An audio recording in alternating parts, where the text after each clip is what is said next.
નમસ્કાર મિત્રો, D farmer ચેનલમાં તમારું સ્વાગત છે। દેશ, દુનિયા અને ગુજરાતના તાજા, મોટા અને સૌથી મહત્વપૂર્ણ સમાચાર જાણીએ તે પહેલા ચેનલમાં નવા હોય તો ચેનલને જરૂરથી સબસ્ક્રાઇબ કરી અને વિડીયોને લાઇક કરી દેજો। કેન્દ્રીય મંત્રી ચિરાગ પાસવાનની મોટી જાહેરાત। બિહારની તમામ 243 બેઠક પર એકલા હાથે ચૂંટણી લડશે। પ્રિયંકા ગાંધીએ પીએમ મોદીને કહ્યું, કેન્દ્રીય શાસિત હોવા છતાંય મણિપુરમાં કેમ પુનઃ સ્થાપિત નથી થઈ રહી શાંતિ। હવામાન નિષ્ણાંત અંબાલાલ પટેલની આગાહી, 22 જૂન સુધીમાં ગુજરાતના તમામ જિલ્લાઓમાં ચોમાસું બેસી જશે। કેનેડામાં ખાલિસ્તાની સમર્થકોએ પીએમ નરેન્દ્ર મોદીને G7માં ખતમ કરી દેવાની ધમકી આપી। રાસાયણિક ખાતરના વિક્રાંતાઓ સામે કૃષિ વિભાગની મોટી કાર્યવાહી, 24 ડીલરોના લાયસન્સ કર્યા સસ્પેન્ડ।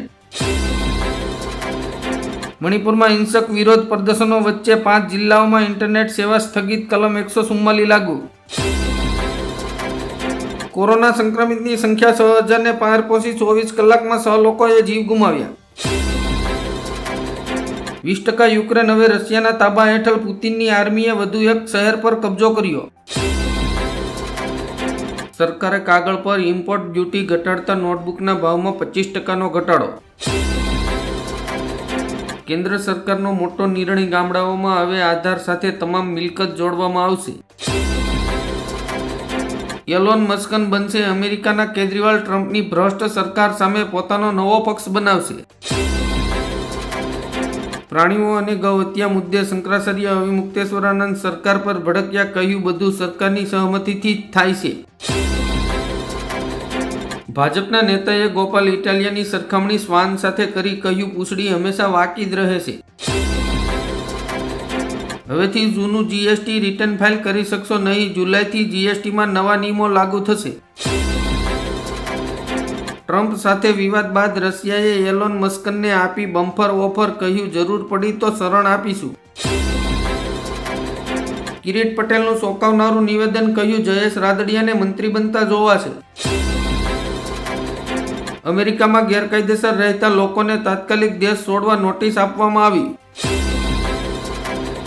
ભારતમાં 10 વર્ષમાં ગરીબોની સંખ્યા 27.1%થી ઘટીને 5.3% થઈ। ગુજરાતમાં કોરોનાના કેસમાં સતત વધારો, છેલ્લા 24 કલાકમાં કોવિડ-19ના નવા 183 કેસ નોંધાયા। લોન લેનારાઓ માટે ખુશખબર, આરબીઆઈ દ્વારા હોમ લોનની EMIના વ્યાજમાં 50 પૈસાનો કર્યો ઘટાડો। દિલ્હી સરકારે બકરી ઈદ પર પશુઓની બલિ પર પ્રતિબંધ મૂક્યો। નાગરિકોના હિતમાં સરકારનો મોટો નિર્ણય, સરકારી બાબુઓ હવે મીટિંગના બહાના પર ગુલ્લી નહીં મારી શકે। પીએમ મોદીની પ્રશંસામાં ઉમર અબ્દુલ્લાએ કહ્યું, જે અંગ્રેજો ન કરી શક્યા તે તમારા હાથેથી થયું। વિસાવદરમાં આમ આદમી પાર્ટીએ કિરીટ પટેલ વિરુદ્ધ ચૂંટણી પંચમાં કરી ફરિયાદ। પાકિસ્તાને પીઓકેને પોતાના દમ પર છોડી દીધું, શાહબાઝ શરીફે બજેટમાં 16%નો ઘટાડો કર્યો। કોંગ્રેસની કઠણાઈ, બળદેવજી ઠાકોરની જીભ લપસી જતા તેમણે કોંગ્રેસ વિરુદ્ધ જ નિવેદન કરી દીધું। રાહુલ ગાંધીએ કહ્યું, ડોનાલ્ડ ટ્રમ્પે મોદીને 11 વખત શરણાગતિ સ્વીકારવાનું કહ્યું, મોદીને શરણાગતિ સ્વીકારવાની આદત છે। આરબીઆઈએ ગોલ્ડ લોનના નિયમોમાં કર્યો ફેરફાર, હવે સોના પર મળશે 85% લોન। ગુજરાતના મંત્રીમંડળમાં નવા જૂની અંગે અંબાલાલ પટેલે કરી આગાહી, ઓગસ્ટમાં ફેરફારની શક્યતા। અખિલેશ યાદવે કહ્યું, અબ્બાસ અંસારીનું સભ્યપદ જાણી જોઈને રદ કરવામાં આવ્યું છે। G7 શિખર સંમેલનમાં સામેલ થશે પીએમ મોદી, કેનેડાના પ્રધાનમંત્રી કાર્નીએ આપ્યું આમંત્રણ। દેશના વરિષ્ઠ નાગરિકોને 15 જૂનથી મળશે ઐતિહાસિક ભેટ, ટ્રેન, બસ અને ફ્લાઇટમાં મફત મુસાફરી કરી શકશે। પાન કાર્ડ ધારકો માટે લાલ બત્તી, હવે નિષ્ક્રિય પાન કાર્ડનો ઉપયોગ કરનારાઓ પર લાગશે 10,000 રૂપિયા સુધીનો દંડ। શિક્ષણ વિભાગે કહ્યું, શાળાના સંચાલકો વાલીઓને ચોક્કસ જગ્યાએથી નોટબુક અને યુનિફોર્મ ખરીદવા દબાણ નહીં કરી શકે। રાહુલ ગાંધીના શરણાગતિના નિવેદન પર અનિલ વેજે માફીની માંગ કરી। શિક્ષણ મંત્રી પ્રફુલ પાનસેરિયાએ કહ્યું, હવેથી શાળામાં 4 વિદ્યાર્થી હશે તો પણ કોમ્પ્યુટર લેબની સુવિધા મળશે। પ્રશાંત કિશોરે કહ્યું, નીતિશ કુમાર બીમાર છે, બિહાર ચલાવવા યોગ્ય નથી. દેશમાં કોરોનાનો વ્યાપ વધતા રાજ્યોને બેડ અને ઓક્સિજનની વ્યવસ્થા કરવાનો આદેશ. કેનેડાના નવા કાયદાથી ભારતીય વિદ્યાર્થીઓ માટે મુશ્કેલીઓ વધશે. હવે પડશે મોંઘવારીનો માર. વોડાફોન, આઈડિયા અને જીઓ ટૂંક સમયમાં 5G પ્લાન મોંઘા કરશે. ગુજરાતમાં આકાશી આફતની હવામાન વિભાગે કરી આગાહી. 17 જિલ્લાઓમાં ભારે વરસાદનું એલર્ટ. કિરીટ પટેલે કહ્યું, ઝેર પીને મરી જાવ પણ ખેડૂતોનો એક પણ રૂપિયો ના લઉં. પ્રશાંત કિશોરની લોકપ્રિયતા વધી રહી હોવાના સંકેત. બિહારમાં મુખ્યમંત્રી તરીકે તેજસ્વી યાદવ પ્રથમ પસંદ. પીએમ મોદીના કડક સંદેશ બાદ પાકિસ્તાને હાર સ્વીકારી. બિલાવર ભુટ્ટોએ દુનિયાને મદદ માટે અપીલ કરી. ગ્રાહકોને મળશે મોટી રાહત. સરકારે નક્કી કર્યા ડાયાબિટીસ, તાવ સહિતની 41 દવાઓના ભાવ. આમ આદમી પાર્ટીમાં દિલ્હી અને પંજાબના નેતાઓ વચ્ચે મન ખાટા થયા.